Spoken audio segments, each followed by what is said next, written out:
নজর রাখবো পরবর্তী সংবাদে।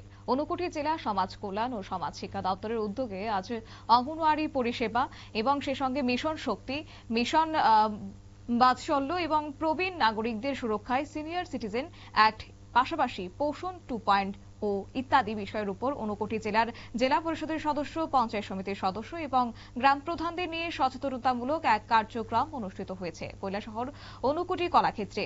এই কর্মসূচিতে উপস্থিত ছিলেন সমাজ কল্যাণ ও সমাজ শিক্ষা দপ্তরের মন্ত্রী টিঙ্কু রায়। অনুষ্ঠানে সভাপতিত্ব করেছেন পুর পরিষদের চেয়ারপারসন চপলা রানী দেবরায়।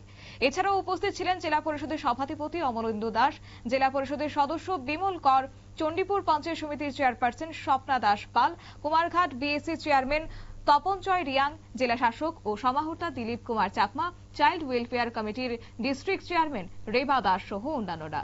প্রদীপ প্রজ্বলন করে অনুষ্ঠানের শুভ সূচনা করেছেন মন্ত্রী টিঙ্কু রায়। বক্তব্য রাখতে গিয়ে কি বলেছেন তিনি, শুনুন। বিজ্ঞাপন দিয়ে গোটা রাজ্য থেকে আমরা অ্যাপ্লিকেশন সংগ্রহ করেছি, আর একসঙ্গে প্রায় 2,500-এরও বেশি দিব্যাঙ্গকে আমরা স্যাংশন পেপার দিয়েছি তাদেরকে।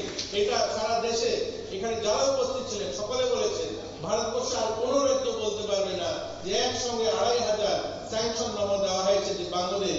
আমরা দিয়েছি আমাদের রাজ্যে, আর আমাদের অধিকর্তা ওখানে বসে ওই টেবিলে মাঠে বসে 2,500 স্যাংশন নামা সাইন করেছেন, বলে দিয়েছেন একদিনের মধ্যে আমরা আমাদের দিব্যাঙ্গদের। আমরা চাই আমাদের রাজ্যের যারা এই ধরনের অসহায় ব্যক্তিরা রয়েছেন তারা যেন মাথা উঁচু করে বাঁচতে পারেন, তাদের যে সরকারি যে সাহায্য সেটা যেন পায়।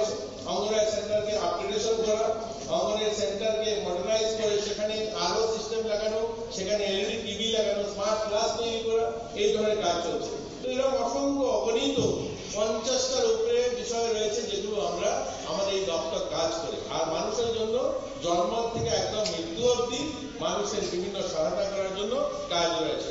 আমরা আমাদের রাজ্য মায়েদের জন্য শুধুমাত্র যদি আমি বলি, এই ছোট্ট রাজ্য যেখানে 40 লাখ লোক বসবাস করে 8.5 লাখ 9 লাখ পরিবার। আপনারা শুনলেন মন্ত্রী টিঙ্কু রায়ের বক্তব্য। তবে আজকের এই অনুষ্ঠানের মধ্য দিয়ে বিগত শারদীয় দুর্গোৎসবে পূজা প্রাঙ্গণে প্রবীণদের বিভিন্ন ধরনের অধিকার সংক্রান্ত কর্মসূচি ও আইন কানুন বিষয়ের উপর প্রচার, প্রদর্শনী ও সচেতনতামূলক কাজের মূল্যায়ন স্বরূপ 3টি ক্লাবকে সম্মানিত করা হয়েছে। এছাড়া 4 জন অনাথ স্টুডেন্টদের হাতে 4,000 টাকা করে আর্থিক সহায়তা তুলে দেওয়া হয়েছে। নিয়ে নিচ্ছে ছোট্ট একটি বিজ্ঞাপন বিরতির সঙ্গে থাকুন।